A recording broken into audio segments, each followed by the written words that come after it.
What's going on, guys? This is Rob, and if you're enjoying the content here on my channel, then make sure you hit the like button and make sure you hit subscribe so you can help decide what direction the content on my channel goes in the foreseeable future. So as we continue our discussions on DC Rebirth, we're going to pick up with Green Lantern's The Phantom Lantern. Now, I love this story. I absolutely thought it was beautifully written, it was beautifully drawn, it was incredible. But if you are a traditional fan of the Green Lantern mythos, this story might be a little controversial to you. And the reason why is because it actually takes some certain liberties with the continuity of the Green Lantern mythos. And that's one of the reasons why it's, especially issue number 13, really split a lot of the Green Lantern fan base, because people who ran through the entirety of Jeff Johns' run, where he basically rewrote in a lot of ways the history of the universe, kind of looked back at this and they kind of cocked their head to the side. They're like, well, that doesn't make any sense, but we'll cross that bridge when we get to it. What this does is this initially picks up with a guy named Frank Laminski. Now, the coolest thing about this is, as readers of Green Lantern or readers of superheroes, we look at their exploits. We look at Superman's exploits and it's like, wow, it's Superman in the sky, he's flying, it's a bird, it's a plane, it's Superman. We love that whole idea of him. We look at Batman and we're like, yeah, man, he's a vigilante, that kind of thing. But what this story does is it gives us the world of superheroes from the perspective of a non-superhero. Now, this is not the first time this has happened. In fact, one of the most beautiful indications of something like this, one of the most beautiful versions of storytelling in this manner to a degree, comes in the form of Marvels. And Marvels was actually a story that really dealt with the chronological history of superheroes from the eyes of a reporter, from the eyes of a regular guy. And it was really, really beautiful the way it was done. I mean, the art was gorgeous and the whole 9 yards. But the fact remains here that with Frank Laminski, his first encounter with a superhero was the Green Lantern Hal Jordan, and he was saved by Hal Jordan. And he became very enamored with the idea of becoming a Green Lantern, because what he does is he takes us on this journey and he says that from the time that he was a kid, really up until the modern day, he was also second best. He refers to himself as an also ran, meaning he also did that as well. Like he always came in second place. He also ran the football. He also competed in track. He also was at the science fair. It was never Frank Laminski won the football game or helped to win the football game. Frank Laminski came in first in the track meet. It's always, and he was there. He's always an aside. And because of that, he had looked to the idea of a Green Lantern as the possibility of him basically achieving what he perceived to be his destiny, finally stepping into the realm of being someone who was successful in some form or fashion. Now, the reason why this works is because in a lot of ways, we've all been down the road that Frank Laminski's been on. I don't know about you guys, but there was always kind of like this nagging voice in the back of my head, when I was at like my old job, previous escapades that I'd been in, where I just never really lived up to my full potential. It was always this nagging voice, like, you're capable of doing so much more. And it doesn't mean that it's designed to tear us down. It means that we know we're capable of more, so we should go out and get more. The difference here is that there are instances where what we want is simply attainable, and there are other times where it's simply not attainable. For Frank Laminski, he can't just go out and be a Green Lantern. He can't just become a Green Lantern one day. The rings have to choose you. And this is something that's constantly harped on in this story. And even when Hal Jordan does his interviews with the press, when Frank Laminski's watching Hal Jordan after his different escapades and all these different things, it's always the ring chose him. The ring chose Hal Jordan. More so than that, for Frank, with Hal Jordan as a character, as the sole Green Lantern at the time, the idea was, well, maybe one day will come and he's a Green Lantern, but he didn't know how that would be. He didn't know if there could be more than one Green Lantern. Now, this is where we start to get into a little bit of continuity issues, because as Frank Laminski goes back and gives us his history of experience with the Green Lanterns, he says the second Green Lantern on the scene was John Stewart. Now, that's actually not right. Chronologically, the second Green Lantern was Guy Gardner, so that's just kind of a continuity thing. But the idea here is that with regard to John Stewart popping up, it instills in Frank Laminski the possibility that if there could be two Green Lanterns, there could be three Green Lanterns, and if there could be three, there could be four, which means that there was a place for him, that it's not out of the realm of possibility for him to become a Lantern. The problem with this is that he basically dedicated himself physically to becoming a Lantern. In his mind, yes, he needed to hone his skills, yes, he needed to prove that he was capable of being a Green Lantern, but it was really all just physical for him. Now, he did study to a degree when it came to mental fortitude, going against overwhelming odds, but when it comes to the Green Lantern rings, yes, it's important that you are able to fight fear, but it doesn't mean that the Green Lantern rings pick people based on being fearless. There's a big difference between being fearless and being able to overcome fear. Being fearless means you're just not afraid of anything. Being able to overcome fear means you recognize there is something to be afraid of. And that is a big difference here. If you were fearless, if you were never afraid of anything, if for whatever reason you were just like, I'm confident, nothing's ever going to bother me, then it'd be very easy for a celestial ring to just suddenly capture you, because you have no reason to believe you would be afraid. So in truth, you may even lose the feeling of being afraid, or fear fear would just kind of seep into you without you really knowing it. It's this slow fall to the dark side, so to speak. And even then, with Frank Laminski as a character, his idea was, okay, I can get past this. I can cope with this. I can still be a person that can overcome great fear. Now, in his mind, or at least over the course of his life, he had basically seen what amounted to the quote-unquote death of Hal Jordan when he basically, became Parallax and eventually became Spectre. But in his stead came Kyle Rayner. But following Kyle Rayner, there was this huge lull where there were no Green Lanterns besides Kyle Rayner. That was it. This was all part of the post-Emerald Twilight landscape, but in the back of his mind, Laminski always believed that he would become a Green Lantern. The kicker to this is that following the return of Hal Jordan, once we got to the introduction of Simon Baz, the Lantern Ring that went to Simon Baz initially went to Frank Laminski, but as soon as it gets to him, it says, no, you are a person that cannot overcome fear. And so it basically just abandoned him and it chose Simon Baz instead. And because of this, Laminski was basically down on his luck. He viewed himself as a failure. His mind was, well, if I was so close to getting a Green Lantern Ring and it didn't choose me, then maybe I'm not somebody who can overcome great fear. Maybe I am a coward in every sense of the word. And so because of that, he had effectively walked away and just given in to his own self-loathing. But in the midst of all this, finally, after giving into this, he's met by the arrival of a hooded figure. And this hooded figure basically says, I can give you what you want. I can give you the Lantern Ring that your heart desires. All you have to do is submit yourself to me. And when Frank says, yes, who are you? This person is revealed to be Volthoom. Now, when this story dropped and we basically got the return of Volthoom, this was a huge deal because Volthoom's character was enigmatic at best when it came to DC Comics. It was literally Jeff Johns saying, hey guys, here was this first Lantern, his name was Volthoom, and that's it. That's all we got. We got his escapades after. We got the wrath of the first Lantern and his involvement going against different corps and so on and so forth. But everything prior to his arrival, basically his origin story, was non-existent and no one had ever really touched on it. During the events of Forever Evil, when the Crime Syndicate of America from Earth 3 invaded the Earth Prime continuity in the New 52, we got Power Ring, which was basically a guy who was a cowardly version of Hal Jordan that had a ring called the Ring of Volthoom. And fans thought, well, maybe now we'll get a backstory. Maybe now DC will connect these dots, but they didn't. All they said was that that's the Ring of Volthoom, and we're not going to offer any explanation as to whether or not that Earth 3 Ring of Volthoom has anything to do with the first Lantern Volthoom in the main DC continuity. We had no idea what was going on. That question was never answered. And so because of that, Volthoom was just this character that was just kind of out in left field, and no one ever really knew anything about his backstory, where he came from, what the world was like where he came from, what his universe was like, all that kind of good stuff. He just popped up and he was a guy that had the ability to tap into the emotional spectrum. Now, what this does is this switches over to Jessica Cruz and Simon Baz, because remember, Raimi was a guy that created the Phantom Ring, the ring that anybody can pick up and use. His arrival here was based on the idea of basically finding Hal Jordan, because there was this notion that the Dominators, this alien race was coming, they had found out Raimi was alive, they learned about the Phantom Ring, their intention was to capture it. And so with Hal Jordan being the greatest of the Green Lanterns, Raimi's logic was, I'll go to Hal Jordan, I will leave the ring with him, it'll stay secure, he'll keep it protected at the cost of his own life if necessary, and we won't have to worry about people taking it. The issue is that, of course, at the point of this story, Hal Jordan was out in space dealing with Sinestro, which ultimately resulted in his death. And so because of that, Hal Jordan's not here, and so Raimi was just kind of left with Jessica Cruz and Simon Baz. But this worked out well because Cruz and Baz are basically our look into the Green Lantern mythos. For people who never read Jeff Johns' run, Green Lantern allows us to go through the stories of Jessica Cruz and Simon Baz and learn about the Green Lantern mythos as they're learning about it. And it's actually really cool the way that Sam Humphries does this, because even with the idea of Simon Baz picking up the Phantom Ring, trying to wield it, ultimately failing and having to give it back to Raimi, he and Jessica Cruz have this conversation where Jessica Cruz is like, are we really going to pretend that we have any idea how any of this Green Lantern stuff works? Because they don't. I mean, they're the new kids on the block. They have no real clue about how all the Green Lantern mythos, how it all comes together, all the different corps and all that kind of stuff. Their knowledge base is nowhere near what Hal Jordan's is. That's because Hal Jordan was essentially meeting all these corps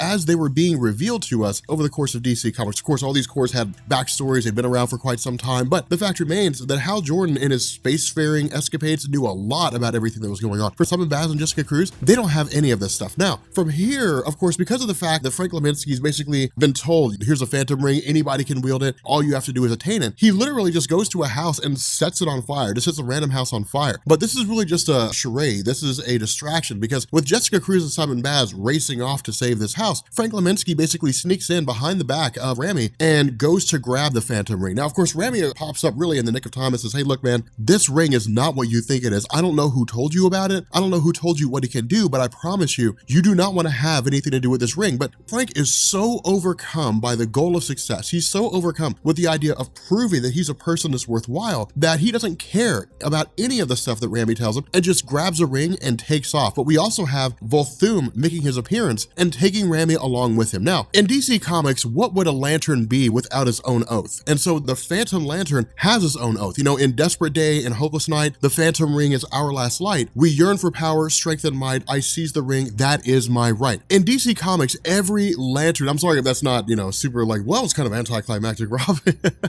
In DC Comics, every Lantern Corps has its own oath. And so it makes sense that this particular ring would have its oath. But something else that I hope you notice here is that this Phantom Ring, there's only one. So it's very much similar to the Ring of Avarice in the sense that there's only ever one. Larfleeze is the one guy that has the Orange Lantern Ring, at least as far as I'm aware. No one else has it because it's the Ring of Greed. And so because of that, Laminski almost immediately turns into a Green Lantern, and he's very enamored by this. But of course, he's also attacked by Nazir, the brother of Simon Baz, due to the fact that Nazir doesn't know who Laminski is. He doesn't know why he's in his house. And when he goes to attack him, Laminski experiences fear for the briefest of moments, and he turns into a member of the Sinestro Corps, turns into a Yellow Lantern. And that's the nature of the ring. The ring basically switches to whatever emotion a person is feeling at any particular point in time. So if they're feeling rage, they'll become a Red Lantern. If they're feeling hope, they'll become a Blue Lantern. If they're feeling strong and confident, like they can overcome anything, if they have extreme willpower, they'll become a Green Lantern. And so that's the cool thing here. But again, Laminski's very much overcome with his success. And in fact, he's getting very, very haughty here. And when Volthoom says, look, we need to leave, there's a much bigger plan here. We don't have time to goof around. Laminski's initial response is, no, let's just have some fun. Let's hang out here. Let's have fun. But of course, he ends up leaving with Volthoom because he gives him that look. But in order to really test his abilities to see what he's capable of, one of the first things he does is he conjures a construct in the form of Nazir's greatest fear, which of course Nazir is kind of forced to face here, and it just sends him into a panicky state. But with Simon Baz and Jessica Cruz, again, attending to this house, as they basically call the fire department and so on, they see a green streak in the sky. And the question they have is, well, if we're the only two Green Lanterns here on Earth, then who is that guy? Unless Hal Jordan or somebody has come back, there should be no Green Lanterns racing around in the sky right now. And so of course they immediately go after him. But something that I hope you notice here is that in a lot of ways,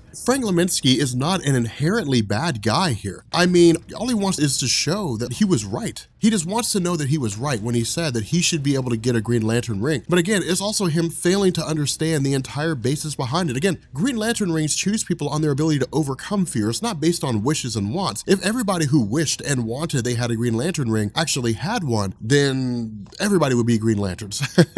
And so because of that, Volthoom says it's time for you to go out and be a hero. Now, of course, keep in mind, Volthoom is not looking out for Frank Laminski here. He's not really in his corner. Volthoom has his own plan, his own machinations that are really playing out here, and we'll see how those unfold. But with Frank going out and rescuing a boy from a tornado, he's able to rescue the boy, he's able to rescue the dog, and he views himself as a successful hero. Not only that, with the Lantern Ring basically activating and with Simon Baz and Jessica Cruz going to pursue, once they arrive there, it really becomes a battle of the presses. And this is super cool because this is something that I think is really important when it comes to the realm of superheroes. This is one of the reasons why I think in a lot of ways DC can be more grounded in the superhero element than Marvel can. A lot of times in Marvel, superheroes are just kind of held accountable to each other, but there really isn't a whole lot of accountability on behalf of the government, how the government pursues it or perceives them or anything like that. With DC, and especially here in this story, when Simon Baz and Jessica Cruz show up, they say, you're not a Green Lantern, you need to hand that ring over. But to the eyes of everyone who's there, Frank Laminski's very much a Green Lantern. He saved a child by conjuring constructs. In some ways, he's more capable of a Green Lantern than Jessica Cruz is. But this is all pretty much kind of thrown asunder. This is all effectively thrown out of the woodwork when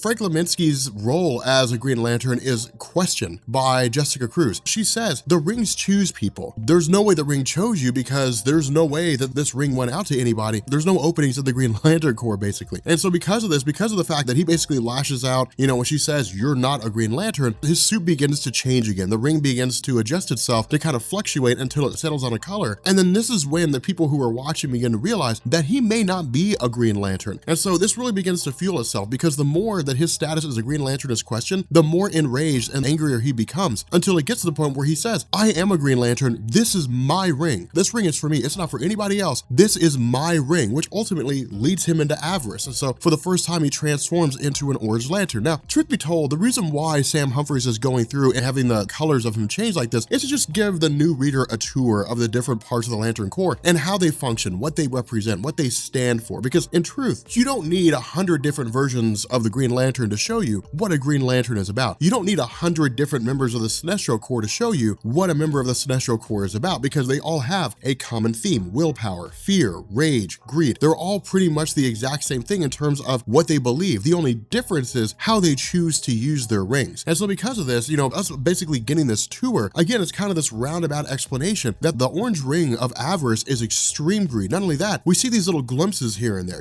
where he basically escapes from Simon Baz and Jessica Cruz, and he says, look, this ring is taking over me. It's driving me insane. I don't know if I can handle it. He switches over into rage and says, it's all because of the Green Lanterns. They made me this way. Why couldn't they just accept the fact that I'm a Green Lantern? And that actually begs a legitimate question. Why isn't it that Jessica Cruz and Simon Baz could just accept the fact that he's a Green Lantern? Why is it they have to say, no, you're not a Green Lantern? Really, what gives them the standing to make that claim? Because in truth, they're basically new guys. It's like the intern telling somebody what to do. The intern has no authority to tell anybody what to do. The intern doesn't even have the authority to tell other interns what to do, And so it creates kind of an interesting scenario, but on the other side of the coin, Hal Jordan did leave them in charge of the Earth. And so they're like glorified interns more or less, but they're effectively kind of running the show here. And so even if only by those two standards, they may or may not have a case. But in truth, despite what their standing may be in relation to the other Lanterns, Frank Laminski is a very dangerous person, and for no other reason than the fact that he just can't control the ring. And even Volthoom steps up and tells him this. He says, look, the ring feeds on your emotional state. You need to learn how to control yourself, man. Like, you got to get yourself in order. And so of course, Frank's able to grasp back to reality and eventually, transition back to a Green Lantern again. But of course, this is just a continued foray into the idea of just how dangerous the Phantom Lantern ring is, because it's this notion that anybody could pick it up. And if they do not have a strong standing with regards to their own rings, it's ultimately going to result in them going insane. They're going to lose their mind. They're going to become wildly dangerous. Now, in terms of how dangerous Frank Laminski is, we learn that it's not just danger by virtue of the fact that he has a lantern ring. It's danger because of the fact that he is actually a detriment, whether he knows it or not. Now, this actually comes to us by way of a bit of a segue into a flashback. And this is why I say this story will prove itself to be a little bit controversial among traditional Green Lantern fans. What Sam Humphries does here is he actually jumps back to the early days of the Guardians of the Universe and really the introduction of Volthoom. Now, he kind of picks up a little bit after Volthoom first popped up, in the sense that Volthoom's already more or less gone mad with power. He's already able to tap into the emotional spectrum, and that part of his character was accurate. Once he basically harnessed the power of the emotional spectrum, he more or less just began to become insane. When he was made the first Lantern by the Guardians of the Universe, he became drunk with power and was dangerous to everybody. The reason why I say this is a bit controversial is because chronologically, the way it was told by Jeff Johns, and even before Jeff Johns, the first experiment at policing the universe for the Guardians of the Universe came by way of the Manhunters. The Manhunters were just created to help police the universe in order to keep things in order. But because of the fact that they had gone awry,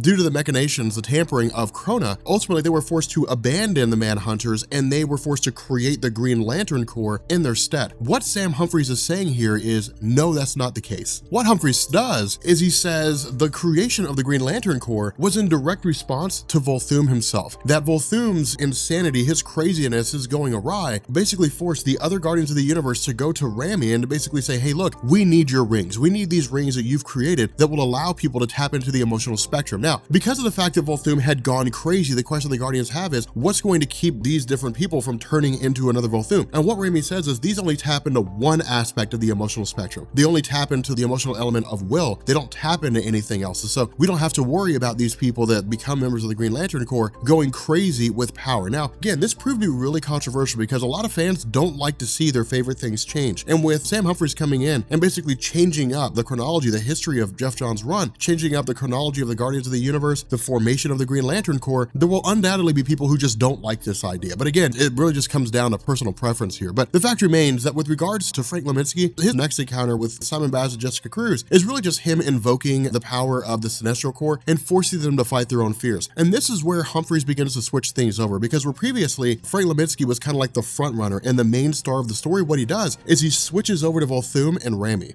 Now, with regards to Volthoom, we're given a lot of backstory here to a degree, in the sense of Volthoom and Rami have gone back quite some time. They had really gone back in terms of their history. When Volthoom first popped up, the other Guardians didn't really trust him that much, but Rami was always there in his corner. He was always going to bat for him. More so than that, we actually learn, again, by way of this retcon, that Volthoom was really an experiment, that he was experimented on by the Guardians of the Universe, that they had basically used him to see what would happen if somebody were able to harness the full power of the emotional spectrum and use that for the goals that the Guardians originally had. And so what Sam Humphries is basically doing here is he's saying, well, the previous continuity offered the idea that Volthoom showed up, he effectively taught the Guardians how to tap into the emotional spectrum, and in turn he went crazy after he became their first Lantern and was able to physically harness all of the emotional spectrum. Instead, Humphries is saying, no, that yeah, he taught them how to tap into the emotional spectrum, but they in turn used that knowledge and forced Volthoom to become the first Lantern by quite literally just taking the entire emotional spectrum, putting it in the power battery, and pushing it down into his chest and making him the first Lantern. So it was really done against his will in a lot of ways. But again, transitioning back to Laminski, his continued conflict with the Green Lanterns forces him to just continually go through all these different emotional states. He's going through rage, he's going through hope, he's going through all of these, because again, this is just a continual tour of all the different Lantern Corps. But again, something else that I hope you notice here is that Sam Humphries is putting a lot of emphasis on the Sinestro Corps. There's a couple reasons for this. One is because of the fact that Frank Laminski is basically a coward. He feels fear all the time. He's just afraid that he's not worth being a Green Lantern. He's afraid that he really is just as lame as he always believed he was. More so than that, the Sinestro Corps is probably the most popular second to Green Lantern. As far as I'm aware, people love the Sinestro Corps war. I mean, people look at the Sinestro Corps and say that Corps is amazing. So it makes sense that we would see a lot of popularity. But again, when it comes to the different Lantern Corps, I mean, it's split in a lot of different ways. I would go as far as to say that it's probably split among like the Green Lanterns of Sinestro and the Red Lanterns. I don't know how many Red Lantern fans are left. Post that in the comments and let me know what Corps it is that you like the most, because I'm kind of curious which Corps you guys prefer. But the fact remains here that the last emotion that he goes through is indigo, is compassion. Now, the cool thing about this, and something else that I also hope you notice, is that he has not really experienced any of the two most powerful ones, white and black. He's not experienced death and he's not experienced life. And so it's kind of interesting, because my question is, what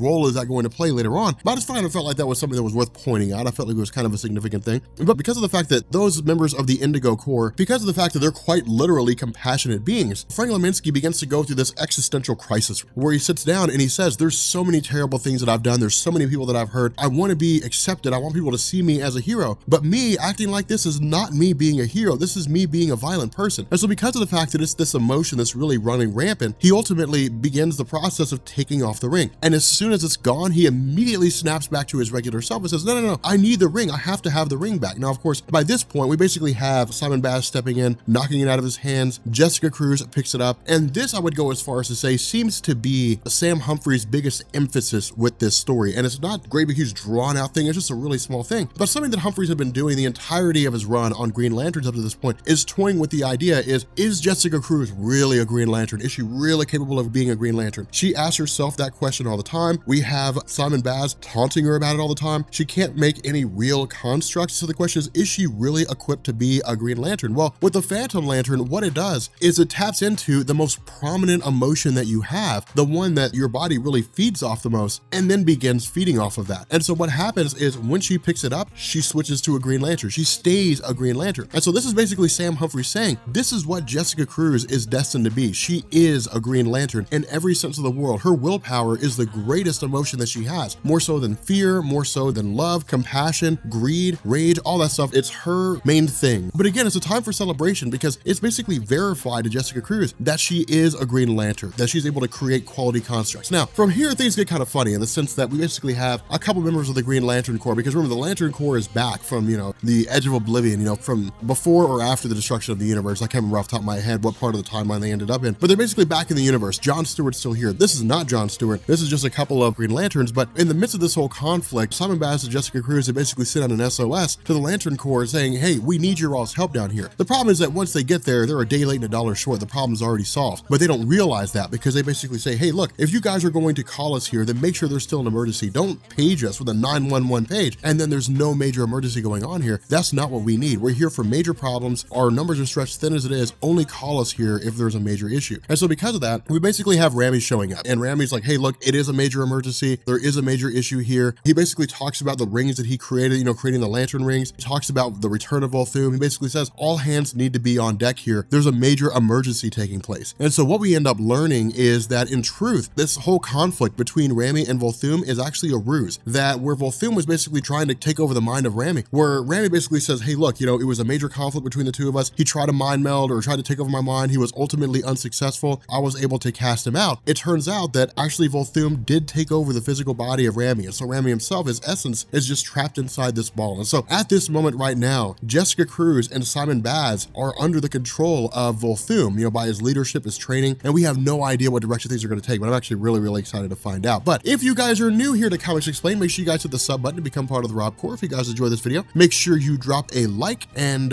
yeah, I will catch you all later. Peace.